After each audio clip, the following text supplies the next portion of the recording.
Hello, welcome to this first episode of SaberTech. And this is the beginning of a new series. I have been advertising it at the very end of my episodes for a little while now. And SaberTech is where I'm going to show some tutorials and other redstone contraptions and stuff, some showcases and such here on Minecraft. Some stuff I have designed because I have quite a few designs already, but I would like to go ahead and show off, make tutorials of. But today's episode is rather special because I am here on Bedrockin Minecraft on Prowl's Patreon server. We just switched over to a server. And because we switched over to a server, we've had quite a few new people join. We've had 7 new players. And they have been wanting of course asking if there is a community XP farm. And of course there is a gold farm that I made. It is a large portal farm. And so they need to know how to use it. So previously in the past I would hop on, I would show them how to use it. Or now Relica and Wally can do it. But I figured we've had 7 new people. I would go ahead and make a video. That way if anyone new joins, they can hop on and they can know how to use the farm by watching this video. But anyways, I'm going to do that, and also at the end of the video, or the last half of the video, I'm going to do a showcase of the farm. I'm going to show some of the redstone behind the scenes and such. But anyways, this is a gold farm. It is a community farm, so anyone is allowed to use it. It gives a ton of XP, it gives a ton of drops. If I remember, I'm going to put the rates for the farm down in the comment section because I have 122 levels. I can't accurately gauge how many levels it'll give per minute. So I'm going to drop that down in the comment section. And then, yeah, I think that's all I needed to cover. So the first thing you need to know about this farm is where the farm is located. I am here in the Nether Hub, and you need to go down the brown tunnel, or the tunnel that is on the brown carpet side. And you're going to need to go down the tunnel all the way to the very end. And once you reach the end, you'll want to go down the stairs. And you will want to watch your step because I have actually died 3 times on these stairs because I just love flying down really fast. But anyways, this here is the gold farm portal. Now once you exit the portal here, you'll be in this lower room area. And for most of your needs, this is probably all you need.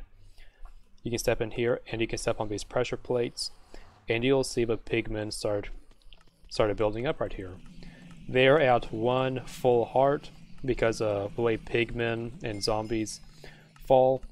They go to a full heart, not half a heart, a full heart. That means that it is 2 hits with your fist.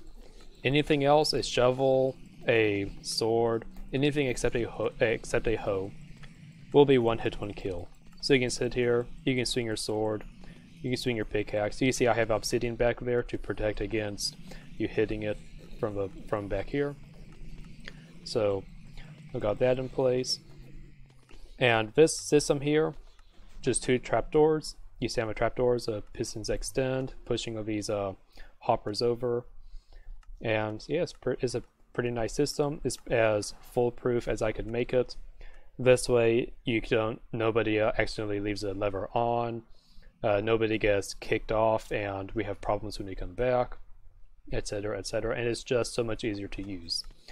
So yeah, I like the pressure plate design, and that is what I am using here. You'll notice I have an anvil down here for your use, and I will try to keep these kind of stocked. Of course, it'd be nice if when you use the if an anvil breaks on you, it'd be nice if you replaced it. But yeah, so that is going to be the primary use you'll probably need it for, whether you're for repairing your armor and tools. And of course, down here I have an enchanting table, got an ender chest, and a crafting table. So also down here we have this button. You do not need to worry about this button at all. What this does, it switches over to 1 heart and turn off again the drop kill. So if I stand here now, you'll notice they are dying when they land. This is mostly for my use. If I am working on the farm and I need to permanently extend these for some time, I don't have to worry about them backing up. So you don't have to worry about this button. If for some reason they are dying, you know to press that button. But other than that, you don't need to worry about it. Now there is a second option to, instead of manually killing them here, instead of pulling out your sword and just swinging at it and killing them this way, there is another way to automate killing them. Upstairs, right up here, I have a quad trident killer. So each one of these 4 corners here is a trident killer, and this will allow you to AFK at this. Now, we don't want people to be AFKing overnight at this farm or for an extended period without them keeping an eye on it, because the main reason is lag. We don't want to unnecessarily be causing lag for the other players. But this will allow you, if you say have a shulker box of armor and equipment you need to be repaired, you can do that easier here. Or if you want to say get 100 levels, you can do that easier up here. So anyways, I have set up some signs up here giving you the instructions of how to set it up. And the first step, which I'll walk you through all of these, the first step is you need to refurb the tridents. Now the reason you need to refurb the tridents is rather simple. Is to make, whenever the trident kills the pigman, it counts as your player kill. That means that they'll drop the experience when you're killed by the tridents. And it means that if you are holding a looting free sword, they will drop even more loot. So if you do not refurb the tridents, it will still kill the zombie pigmen, but they will not drop experience, and the looting effect will not be applied to you. So you need to make sure to refurb all the tridents.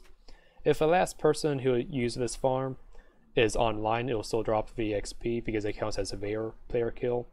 But if they're not online, they'll not drop any experience. So once you have refurb all the tridents, step number 2 is kill the baby pigman in the middle area. This is the middle area. It's not the end of the world if you don't kill them. It's just that when you close up the middle area, these zombie baby pigmen are gonna escape out of there. They'll glitch through the blocks. I said it's not the end of the world, but yeah, it's a good idea to go ahead and do it. Step number 3 is pull the lever crunk. Now this will do several things. One, as you can already tell, the trident killers have been turned on. Number 2, you'll notice that the zombie pigmen are now, instead of dropping through the middle chute, they are dropping into these trident killers. You'll notice that this middle area has been opened up, or has been closed up so that you can step in here, and it's closed some glass above you so all the zombie pigmen that are backed up in the system up there, they don't land on your head, they land on the glass, protecting you. So once you are in here, you got these fence gates protecting you. Now, the reason for those fence gates are, I have not seen it happen yet, but it is, I believe, possible for a baby pigman to glitch through one of those pistons in the trident killer and to kind of glitch out. But I've not seen it happen yet. They are one hit, one kill, so it keeps up with killing them. But these fence gates are here to protect you in case something does happen. Now, once you're in here, you'll notice the XP is all coming in from all 4 corners. They are feeding into me, of course. And you can just sit here and collect all the XP. You can use these anvils. You can sit here and enchant and repair stuff. I got a couple hoppers down here, so all the stuff you pick up, you can just toss into there. Got an ender chest. You can pull out your shulker boxes with all your stuff. You can put them down over here. You can combine stuff, repair stuff, whatever you need to do. So yeah, there's that. And looks like looks like one of those tridents never got thrown. This one over here never got thrown. So I'm gotta fix that real quick. So I'm gonna pull that lever again, and I'm gonna come back around here, and you'll notice one of the reasons why I built this underwater is it is actually a safety precaution. In case something like this does happen, you can open that trapdoor up. The pigmen, they all come exploding out. But you notice now that they are just so slow. You can just sit here nonchalantly and just slaughter them all. And looks like Guru Plant just joined. Hello. You see, I'm even sitting here. I'm saying hi to my buddies. If this was in dry and just in air, no water, these guys would have been charging, they would have been running. You would have been up to your neck in zombie pigmen. You would have needed a snorkel to breathe in here. Which is underwater, I guess you kind of do need a scuba suit. But anyways, so yeah, it is no problem. As long as you catch it so it doesn't completely lag the server out, it is no problem. You can just slaughter them all. So yeah, that's a nice little safety precaution I put in there. And now I'm going to finish killing these guys up, and I'm going to show you where you can get the drops. Alright guys, to access the storage system where all the drops go, if you want the drops. If you don't want the drops, that's fine if you're just after the experience. But if you do want some gold, what you'll do is you'll drop down here, drop through this hole down here, and I'm going to kill that guy. And this here is the storage. So we have, so this guy's exploded all down here.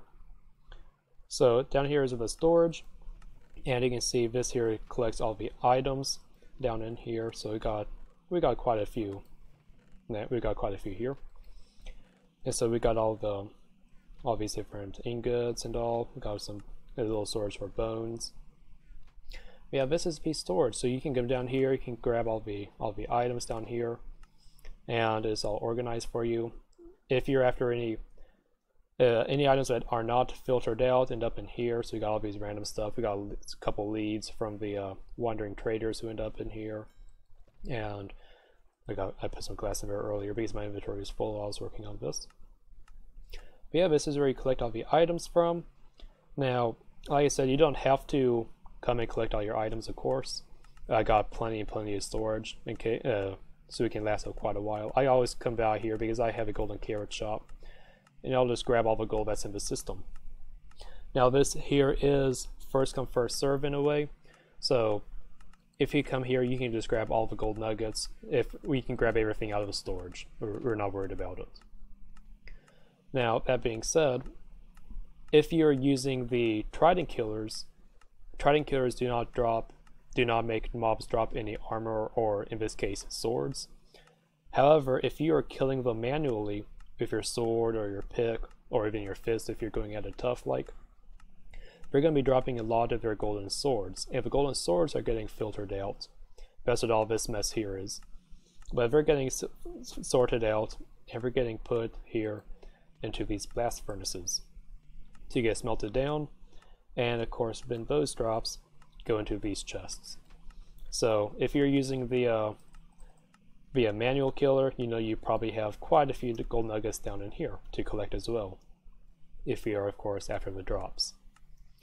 Now also, while I am down here, if you die in this system, or if you accidentally throw the wrong item into that hopper up there or whatever, if you have items of yours fall into the system, you'll look in two places. Non-stackable items, which means your sword, a shulker box, armor, a bow, whatever, is going to end up here in these furnaces. So you'll end up with your very expensive diamond sword there in the furnace. Now, unless you're using gold or iron equipment, it'll be safe. Any diamond stuff, of course, will not get burned. Shulker boxes won't get burned. So if you're using iron armor, sorry, your iron stuff is going to be some iron nuggets in these boxes. So sorry about that. Any stackable items, so your fireworks or arrows, food, anything else, is going to end up in these ended chests over here. Will just end up here. So that is where you will need to look. You'll need to look in these chests over here, and you'll need to go through not just this furnace here, but you'll need to come back through these furnaces over here, which I got a minecart in there. You'll need to access those, and you'll need to access this one back here. So that is where all those drops are going to end up. And yeah, that is how you use the gold farm. And I'm going to show you guys one more thing, and I'll be back and show you what it is. Also on a side note, guys, everything down here is flowing water. That means items drop straight to the ground. So you don't have to worry about breaking your shulker boxes down here. If you apply your shulker boxes to collect all this gold, you don't have to worry about standing above them and watching the items flow way up really fast, because it is really annoying. This feature is of course on purpose. That means I can just come over here to one of these chests. I can just break it and grab all the items real quick like. So yeah, that is intentional, so it's another pretty cool feature I like about this farm. So yes, there's that. I'm going to drop some of these back in here, clear up my inventory space. So anyway, so that's that. And now onto that. I'll roll the ink sac end up in there. So anyways, I'm going to get onto the bit of thing I was talking about earlier. Okay guys, let's say you go into this farm and you end up here.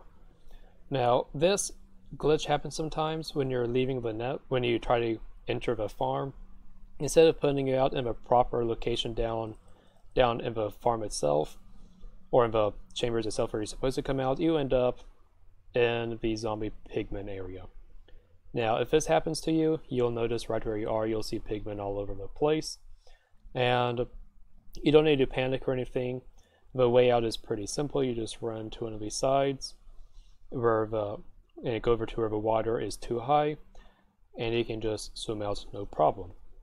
So you can just hop out no problem like so, and you just want to swim back to the farm, and you'll see all the mess on the outside, but you're going to look for that sorting system again. So yeah, if you end up in the farm itself, it is annoying. I don't know how to fix it. It's, I guess, just a server lag, whatever. But yeah, that is what you do if the farm decides to if a farm thinks you're a zombie pigman. So anyways, so yeah, if all that done, I'm gonna leave the farm just like so. And now I'm gonna get onto a showcase of a farm, because I am very proud of this farm. I designed it. I built it myself. The obsidian itself was a group gathering event. I put up a bounty and everyone pitched in pretty much. We got tons and tons of obsidian. But yeah, I'm gonna skip over now and go over to the showcase of a farm. This has definitely been the most ambitious project I have ever done here on Minecraft. But it is on a ridiculous scale. And as you can see here, the farm is actually only half done. If I pop through here, you can see I've only got 4 layers of portals in, and we could have gone another 4 layers up. The reason we stopped was lag. This farm just produces a ton of lag, of course, and we built it on the realm, which now that we have switched over to a server, we could actually probably throw in some more portals, which I'm considering, but haven't decided on it quite yet. I still have a double chest of obsidian left over. But we gathered all the obsidian, of course, in the end from those pillars in the end, and we just put up a haste to beacon and just resummon the dragon to get all the obsidian back. So we did that, of course, at several group projects, doing that together. And down here, of course, you've already seen this, is all this water to get all the pigmen moved into the kill chambers. And over here, this here is the simple system to give a pigman into that either into the middle chamber, or when you pull that lever, this redstone will deactivate, pulling these pistons here on the 4 corners. This here is directly above those trident killers. So these blocks here will get removed, these redstone blocks will get pushed up, and it blocks them from going into the middle, so they drop straight down here into the center. So that is that system. Of course, got these doors so we can get in and out easily. And right back down here. So everything about this farm, because it is on such a large scale, I designed everything to be able to handle the drops.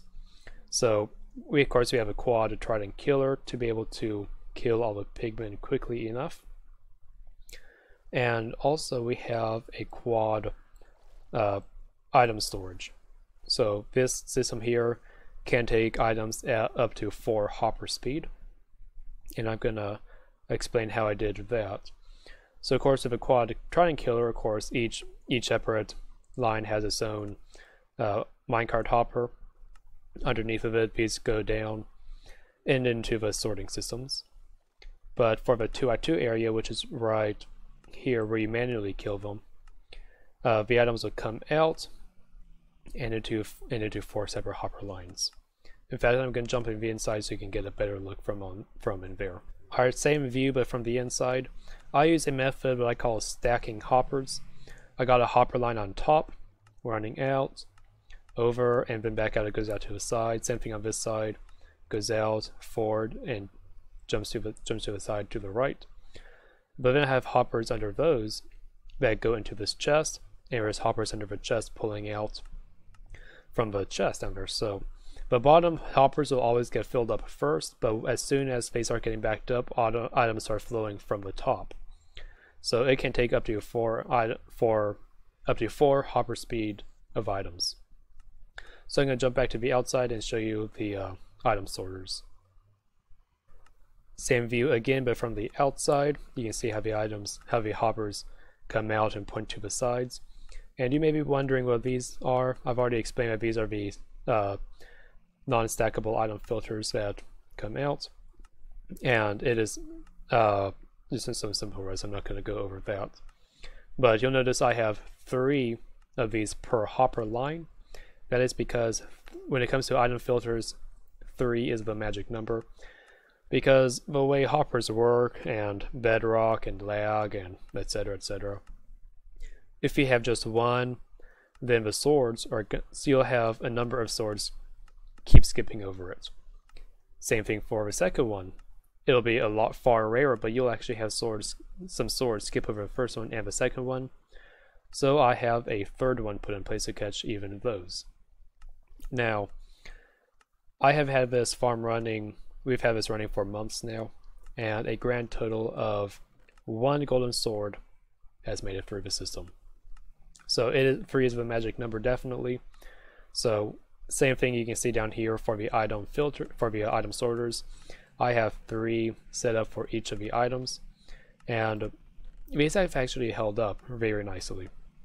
So I have only ever seen a couple items ever make it to the second chest. So yes, it's worked out beautifully so far. So anyways, like I said, this is at 4 hopper speed. We got the items, the hopper lines. We got 1 hopper line up here, which of course runs through here. You can see the comparators for the first items sorter on the top, and the hopper line also comes down here, and it goes straight back there. It goes to a second item sorter over here on the sides. This here is just a simple rotten flesh, cod, and salmon burner, because we don't want to catch all those items. There would be far too many of them. Yeah, back here, so this here is just the redstone set up for these item filters back here, and yeah, decorated all this. I am super happy with this back here. Same thing down here. And the other side is a simple mirror. As you can see, got all the items, got that rotten flesh, just burner back there, and all these item filters. So there's that. And you'll notice a little thing I like to do whenever I'm going straight down with hoppers. You can of course throw some barrels, or you could use chests, whatever you feel like. I use barrels. In between the hoppers, it saves a lot of iron. I think this farm ended up using like 4 stacks of iron blocks. Probably more. I think it was 6. It's just so many hoppers, and then so much wood. I use over 2 double chests worth of wood. Oh, that's how got a whole bunch of, you can get some there too. I wonder what happened there. I need to switch that out. But anyways, so it took an immense amount of resources. But I am extremely happy with it. And of course, we got all these the furnace array set up. You notice more non-stackable item filters down here. The reason for these also is not only will some swords skip over some of these non-stackable item filters, but sometimes, and what's possibly even worse, is some swords will go through and then a nugget will also go through, or a piece of rotten flesh, and those will clog up the furnaces. If you get a piece of rotten flesh down here, I built one of these on the last realm we were on, and I only had one item sorter, or I had 3 item sorters, but I didn't have a second one. These item sorters, the items go through the first rows items of non-stackable item filters, and then they go through a second single one just to filter out all of the other ingots and stuff. Because if I come over here, you'll be likely to see, yeah, 5 gold nuggets in there. It has been worse in the past. I think they've dramatically improved the hoppers, but regardless, yeah, we got a nugget and some rotten flesh in there. But yeah, I have yet to have a single one of these furnaces clog up from a piece of rotten flesh or anything making it through, so I'm happy there. Also down here in the kill chamber, where they drop down, whenever you're loading and unloading chunks, zombie pigmen will like to reset or fall damage. And so down here, you'll see I have some water over here flowing this way. This goes into a conduit that is fully powered.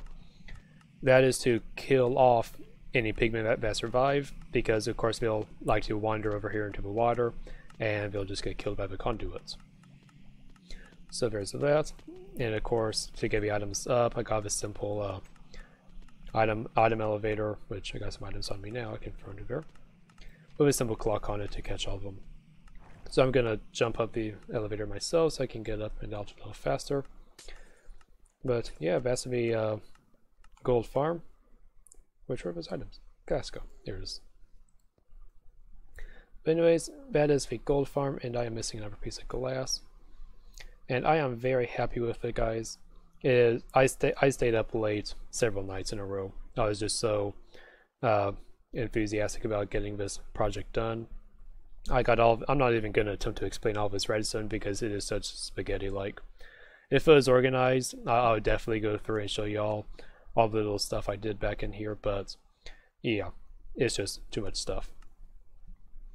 But anyway, so I am very happy with this farm, and I hope you enjoyed this little showcase I did of it. And yeah, I'll catch you guys in the next Bedrockin Minecraft video, and I'll see you guys there. Goodbye.